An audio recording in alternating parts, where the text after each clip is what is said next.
جو وقت دیا گیا ہے کوشش کروں گا کیونکہ شاید آدمی نے مجھے کہا تھا کہ آپ کا اتنا وقت ہوگا تو میں صرف 2-3 باتیں کر کے اپنی گفتگو کلوز کر لوں گا.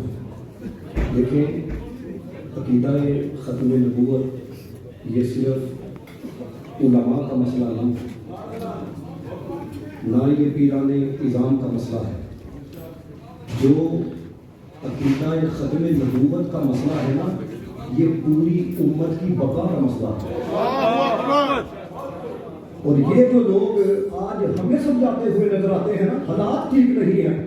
بھائی حضرت ابوبکر صدیق رضی اللہ تعالیٰ عنہ جب آپ خلیفہ بنے 80,000 نوجوان مسلمان نظام نے اکٹھا کر لیا تھا. حالات ٹھیک تھے؟ اور پھر مجھے بتائیں، میں اس طریق کی طرف نہیں جاننا چاہتا کیونکہ وقت قلیل ہے. جب مرزا نے نبی ہونے کا دعویٰ کیا کیا وجہ تھی؟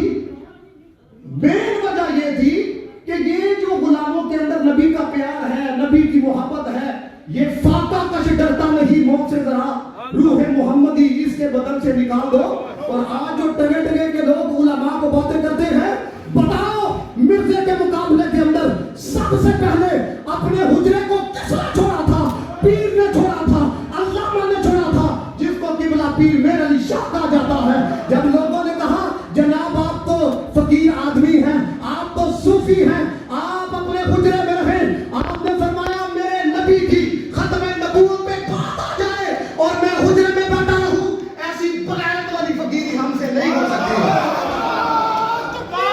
اللہ اکبر، زندہ باد زندہ باد زندہ باد. دوستوں وقت میں اتنی گنجائش نہیں، میں آگے چلوں گا. مجھے جس موضوع پہ کہا گیا گفتگو کرنے کے لیے، جب پاکستان بنا 1953 کے اندر سب سے پہلا مارشل لا بھی اسی وجہ سے لگایا گیا تھا کیونکہ تحریک ختم نبوت کا آغاز ہوا تھا.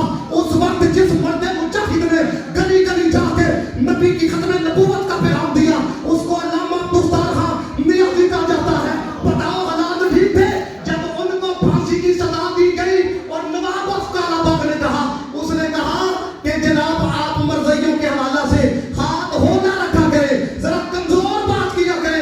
اس کی مونچھیں اتنی تھی نواب افکار آباد کی، لیکن قربان جاؤں محمد عربی کے غلام پر. آپ نے نواب افکار آباد کو کہا تیری مونچھانا غداری ہو سکتی ہے، نبی کی زلفانا غداری نہیں ہو سکتی. سبحان اللہ.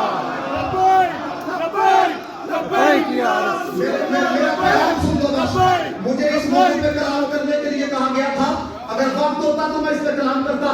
علامہ مختار خان نیازی کو جب سزائے موت دی گئی، دوستان محتشم اس وقت ایک نے کہا اگر آپ اپنے موقع سے پیچھے نہ ہٹے، آپ نے ہاتھ اپنا ہولا نہ کیا تو آپ کو فائر کیا جا سکتا ہے. علامہ مختار خان نیازی کا جملہ سنو. آپ نے کہا دنیا کے کسی کارخانے کے اندر ایسی کوئی بندی ہی نہیں ہے جو آپ مختار خان نیازی کے وجود سے باہر جا سکے. ہمارا جینا بھی مصطفیٰ کے لیے ہے، ہمارا مرنا بھی مصطفیٰ کے لیے ہے. سبحان اللہ. اور قرارداد یاد رکھو جتنے جوان آئے ہو، قرارداد 1974 کے اندر پیش کرنے والا مرد مجاہد اہل سنت و جماعت کا امام تھا جس کو علامہ شاہ بندراٹی کہا جاتا ہے. باقی سب نے تائید دی، باقی سب نے ساتھ دیا. اور دوستان محتشم بھٹو کو قائل کرنے والے بھی امام نورانی تھے.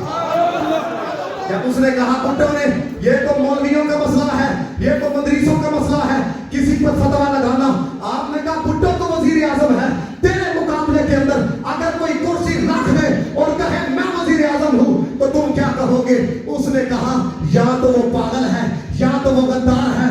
امام شاہ بندرانی نے آنکھوں میں آنکھیں ڈال کے کہا اگر تجھے اپنی کرسی کے مقابلے میں دوسرے کی کرسی برداشت نہیں تو ہم نے بھی کسی کا کلمہ پڑھا. سبحان اللہ. دوستو یہ جذباتی باتیں نہیں، خدا کی عزت کی قسم یہ سلسلہ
حضرت سے سوال ہوا فتاوی رضویہ میں موجود ہے کیا دوسرا محمد پیدا ہو سکتا ہے؟ اب آپ سے پوچھو آپ کہیں گے نہیں. اعلیٰ حضرت نے جس طرح جواب دیا سنو.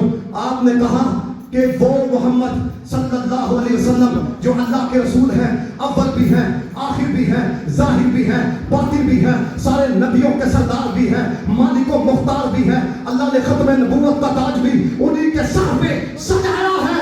فرمایا تو نے پوچھا ہے دوسرا محمد پیدا ہو سکتا ہے؟ سن, جس طرح دوسرا خدا نہیں ہو سکتا اسی طرح دوسرا مصطفیٰ نہیں ہو سبحان سکتا. اللہ. تاجدار ختم نبوت زندہ باد, زندہ باد. اسی کو الہی نہ دلو کر. جواب سنو, اعلیٰ حضرت نے جواب دیا. دلیل کیا دی؟ امام اہل سنت نے فرمایا اس بات میں کوئی تردد نہیں ہے, کوئی شک نہیں ہے کہ حضور بے مثل ہے, لیکن اس بات پہ دلیل جو دی کہ دوسرا محمد پیدا نہیں ہو سکتا. اللہ کے دوسروں سے بھی سوال ہوا کہ دوسرا محمد پیدا ہو سکتا ہے؟ رب چاہے تو ہزاروں کر سکتا ہے. میرے امام نے کہا لم یاتی نذیرو کا فی نظر مثل اتنا شد پیدا جانا جگ راج کو تاج ترے سرسو. اے تجھی